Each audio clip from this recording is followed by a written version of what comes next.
Salut tout le monde, bienvenue sur le Bifocus Podcast. Je m'appelle Sam Duchesneau, je suis neuroactive coach.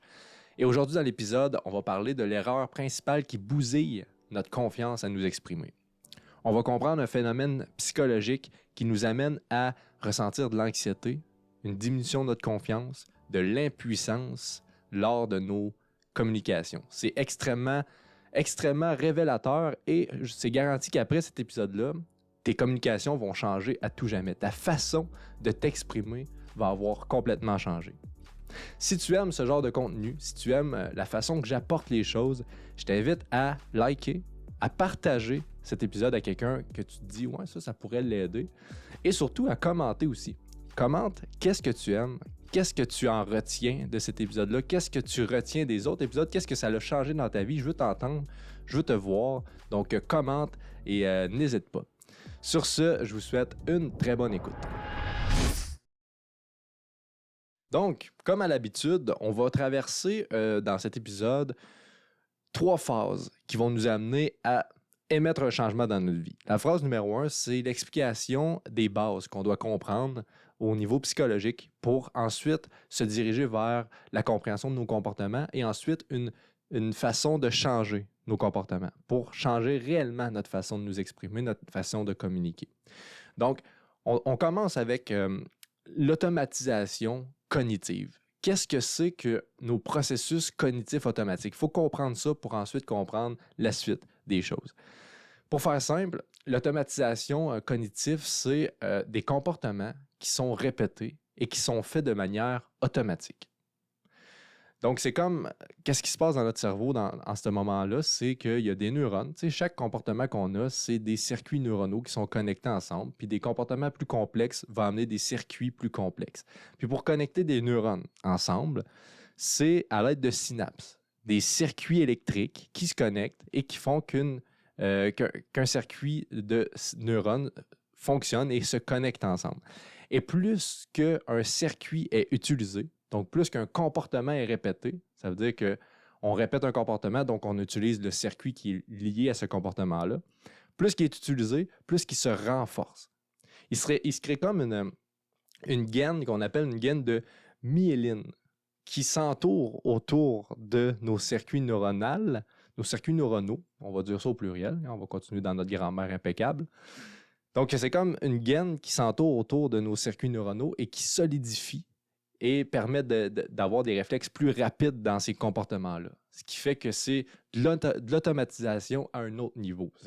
C'est rendu facile, automatique, rapide. Et c'est ce qu'on appelle des processus cognitifs automatiques. Par exemple, des exemples de processus cognitifs automatiques, la plupart des gens ici sont en mesure de marcher sans y réfléchir. Donc, tu décides d'aller jusqu'à ta voiture, tu décides d'aller jusqu'à la cuisine, tu décides d'aller marcher, prendre une marche à l'extérieur. Tu ne penses pas à, bon, là, OK, il va falloir que je mette mon pied gauche. Ensuite, je vais mettre mes orteils un peu plus courbés pour que mon pied force vers l'avant, je fasse un mouvement. Puis que là, mon pied droit, il arrive avec le talon, il dépose son talon, il dépose son pied au complet à plat à terre. Les orteils vont stabiliser le truc. Tu ne penses pas à rien de ça. Tout ça, la marcher, c'est un processus cognitif automatique. Ça se fait tout seul. C'est répété et répété et répété. C'est automatique, c'est rapide. Tu n'as même pas à réfléchir une seconde. Tu vas marcher, tu vas aller vers ce que tu veux.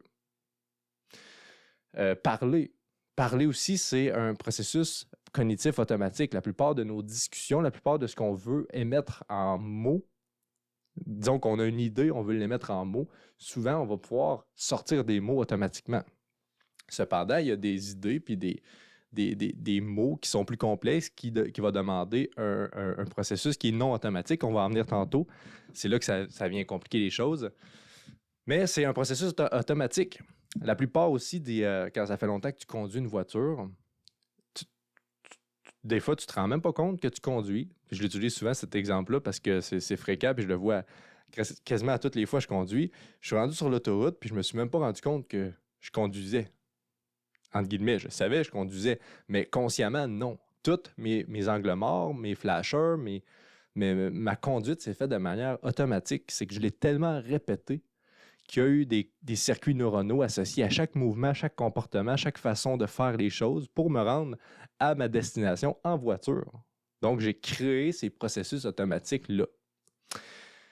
Donc, vous voyez qu'est-ce que ça veut dire un processus automatique. Il y a des processus automatiques pour nos comportements physiques comme marcher, courir, lancer, jouer dans un sport, etc. Et il y a des processus automatiques pour nos pensées, des façons de penser. Comme il y a des gens qui pensent automatiquement à la peur, qui vont avoir peur quand ils vont voir des situations. Ben, c'est que ces personnes-là ont cultivé et ont automatisé des façons de penser de peur. Et ils vont avoir des circuits qui vont alimenter des pensées de peur. De genre, j'ai peur de me faire frapper quand je m'en vais marcher. J'ai la peur de faire un accident. J'ai la peur de ci. Puis c'est ceux-là qui vont être en premier. Et dans le dernier épisode que j'ai fait, c'est justement un épisode à propos de ce genre de processus cognitif-là que j'appelle et qu'on appelle la plupart du temps des programmes. Donc, j'ai un programme de pensée qui est plus négatif, qui est plus toxique parce que c'est tout le temps dans la peur et ça m'amène du négatif. Ça peut être des comportements aussi qui sont négatifs, qui sont rendus automatiques. Donc, c'est des programmes de réaction. Je réagis de telle façon, j'ai tel comportement, je dis telle chose quand je suis, par exemple, en colère, qui fait que c'est négatif dans ma vie. Donc, c'est des programmes, des processus automatiques qui sont négatifs. Dans le dernier épisode, j'explique comment faire pour les changer ces programmes-là. Dans l'épisode d'aujourd'hui, c'est pas comment qu'on les change, c'est comment qu'on les utilise. Il y a une façon d'utiliser nos processus automatiques pour qu'ils soient performants et une façon d'utiliser nos processus automatiques pour qu'ils soient moins performants, qui nous amènent à être imperformants dans certaines situations. Et c'est ce qu'on va explorer aujourd'hui.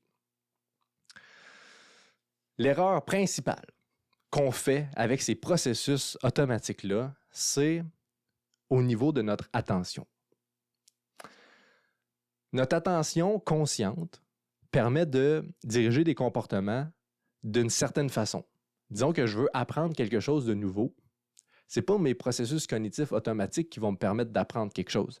C'est ma conscience, donc mon attention, qui va me permettre d'apprendre quelque chose de nouveau. Parce que mes processus automatiques font juste faire leur job qu'ils ont toujours fait. Ils vont répéter la même chose. Si je veux apprendre quelque chose de nouveau, je dois mettre mon attention, mon 5%, ma capacité attentionnelle, je dois la mettre sur quelque chose et apprendre de ça. Pour améliorer quelque chose aussi, c'est la même chose. Je dois mettre mon attention. Pour créer quelque chose, je dois mettre mon attention.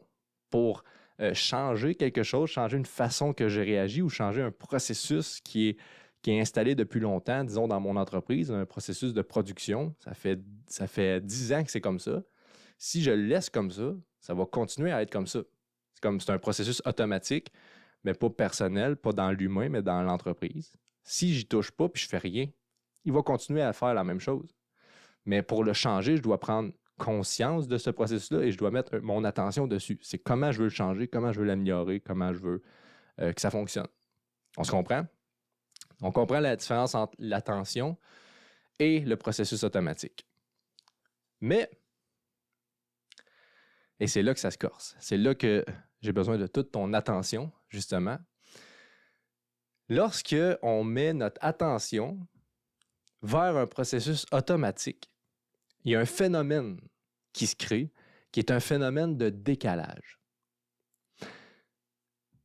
C'est lorsqu'on met notre attention sur un processus automatique, cognitif, il se crée un décalage et une diminution de nos capacités, des capacités du processus.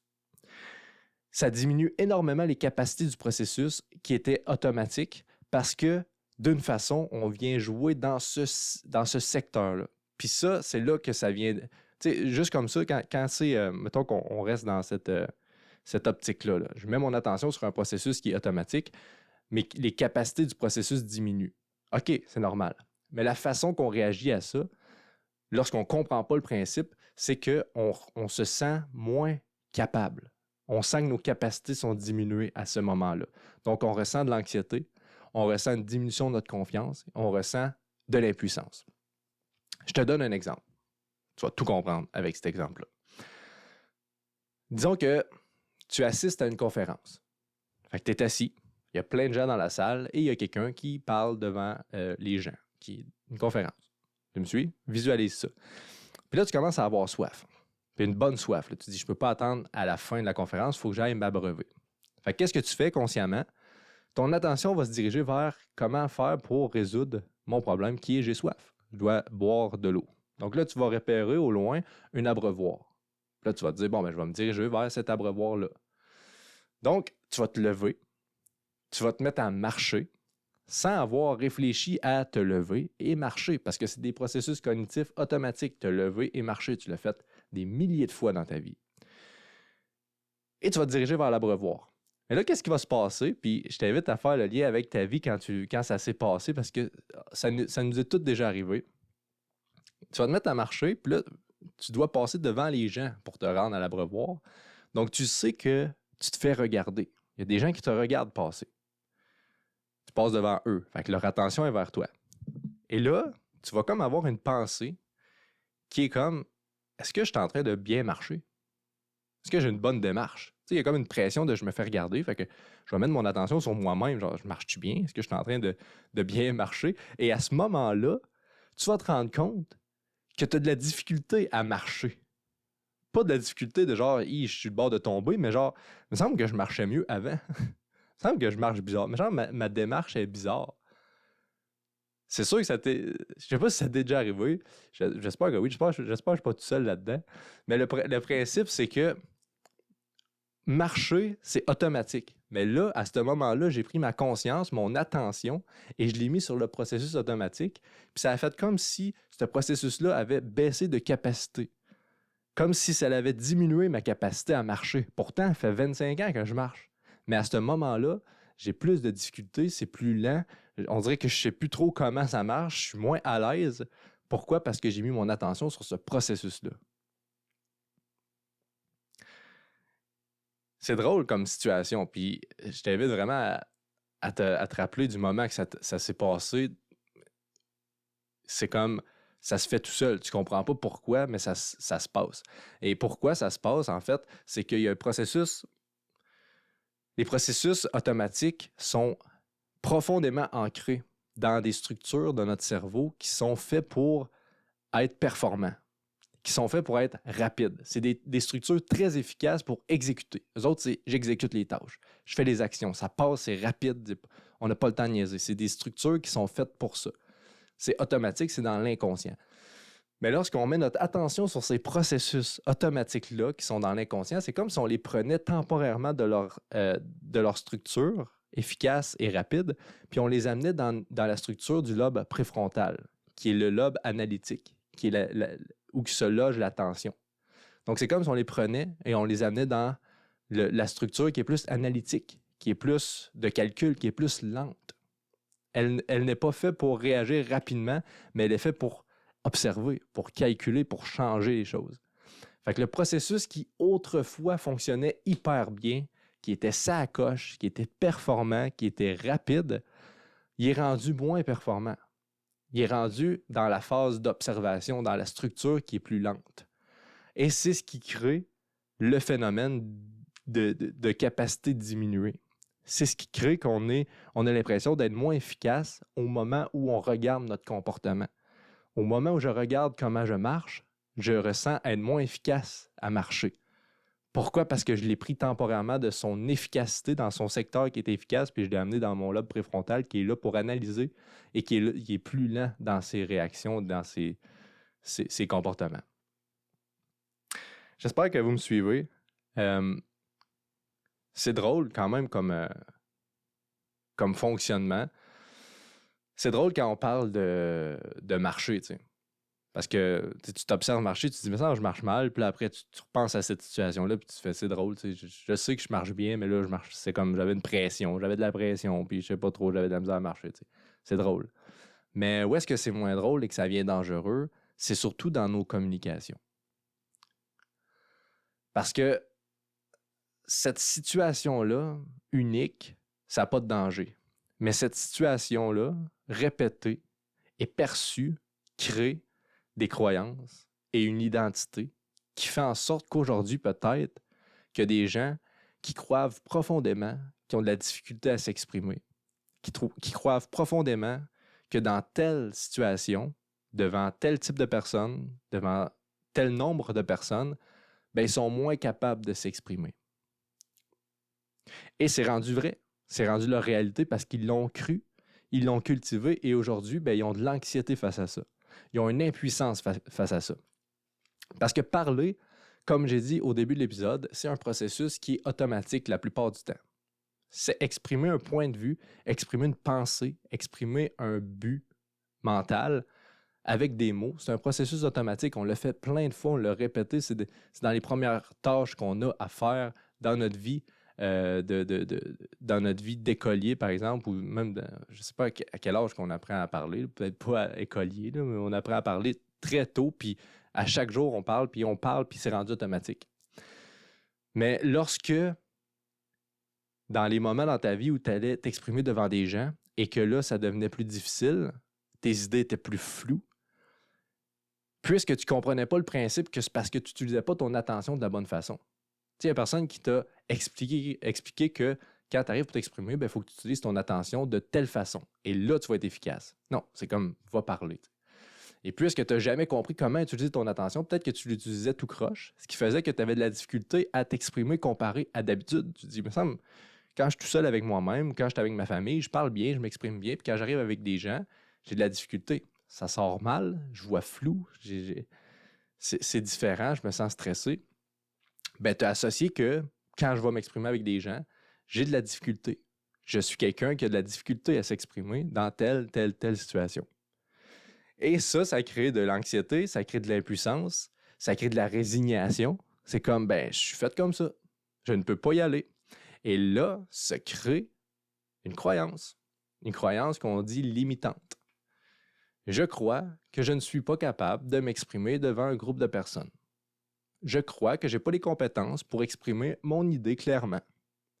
Et cette croyance-là devient ton identité parce que ça fait peut-être 5 ans, 10 ans que tu conditionnes cette façon de penser-là, que je ne suis pas en mesure de m'exprimer dans telle ou telle situation. Et c'est rendu ta réalité. C'est vrai maintenant que tu n'es plus en mesure de t'exprimer dans telle et telle situation. Donc là, c'est le fun quand c'est marcher, puis tu vois que tu as peut-être de la misère à marcher parce que tu mets ton attention dessus, mais après, ça revient, puis tu es capable de marcher. T'sais. Mais quand c'est t'exprimer, puis aujourd'hui, c'est rendu extrêmement limitant, difficile, anxiogène de t'exprimer, il faut faire quelque chose. Et la première chose à faire, c'est de prendre conscience de ce principe-là. C'est ce que tu es en train de faire en ce moment en écoutant cet épisode-là, c'est que tu prends conscience que le début, le pourquoi tu as de la difficulté peut-être à t'exprimer aujourd'hui, c'est que tu mets ton attention sur ton processus automatique. Tu es en train de regarder, de regarder qu'est-ce que tu exprimes, comment tu exprimes les choses, au lieu de mettre ton attention sur ton idée, au lieu de mettre ton attention sur ton interlocuteur, de voir est-ce qu'il me comprend, est-ce qu'il ne me comprend pas, est-ce qu'on est à la même longueur d'onde, à place de mettre ton attention sur ta vision de ce que tu veux expliquer, puis de le voir en image, puis d'être dans ta passion de ce que tu dis, puis d'utiliser ton attention pour aller vers ton but. Au lieu de faire ça, peut-être que tu mets ton attention sur qu'est-ce que tu es en train de dire, comment tu dis les choses, est-ce que tu dis bien les choses, est-ce que le mot que tu as dit était bien accordé, est-ce qu'il était bon, est-ce que ton ton de voix est bien. Plus que tu mets ton attention là-dessus, plus que tu mets ton attention sur ton processus cognitif automatique et plus que ça devient flou, moins que tes capacités sont bien utilisées parce que lui, là, ce processus-là, il veut fonctionner rapidement. Il sait comment ça marche. Mais là, tu mets ton attention dessus.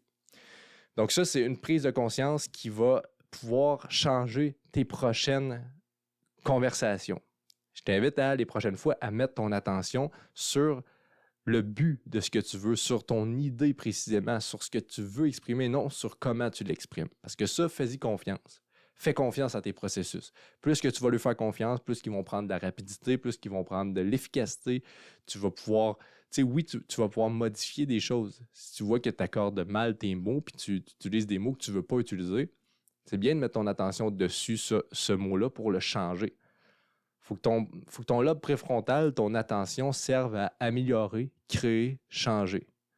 Et non observer abusivement un processus. Mais qu'est-ce qu'on fait lorsque, justement, ça fait 10 ans qu'on est conditionné comme ça, puis là, on a des croyances, puis là, on est bloqué dans des programmes qui fait qu'on n'est pas capable de s'exprimer, puis qu'on a beaucoup d'anxiété, puis on a beaucoup de stress lié à ça. Comme je t'ai dit tantôt, j'ai fait un épisode, le dernier épisode, qui est à ce propos, mais en résumé, il faut que tu ailles te faire coacher. C'est ce qu'on fait en Neuroactive Coaching. On débloque des blocages qui ont été créés, qui n'ont pas lieu d'être, mais qui sont là, qui existent. Puis c'est comme, ben gars, je suis bloqué, j'ai de la misère à m'exprimer. Bon, on va aller débloquer ça. Et c'est pour ça que ça prend un coach derrière ce déblocage-là, parce qu'il faut prendre des chemins précis pour enlever ce blocage-là. Un coup que ce blocage-là va être enlevé, ta job, ça va être de continuer à cultiver une attention qui est vers les bonnes choses, vers les choses qui t'amènent à être performant, donc de faire confiance à tes processus automatiques. Quand tu vas marcher, tu ne penses pas à comment tu marches. Tu regardes ton but, c'est où je m'en vais. Quand tu fais une course, tu ne penses pas à « OK, là, il faut que je cours bien, il faut que je cours bien ». C'est que tu regardes où tu t'en vas. Tu essaies de rester dans ton moment. Tu ne mets pas ton attention sur des processus qui sont automatiques. Donc, c'est ce qu'il faut faire en communication aussi. Et c'est plus difficile parce que lorsqu'on est en communication, l'attention est vers nous. C'est comme dans l'exemple tantôt, quand tu t'en vas marcher pour aller à l'abreuvoir devant plein de gens qui te regardent, l'humain, on a comme un réflexe que en fait, c'est comme si, où est-ce que l'attention est, on dirige la nôtre aussi vers ça. Fait que puisque tout le monde a l'attention vers nous, c'est comme si notre attention allait vers nous aussi. Et c'est là que ça vient dangereux.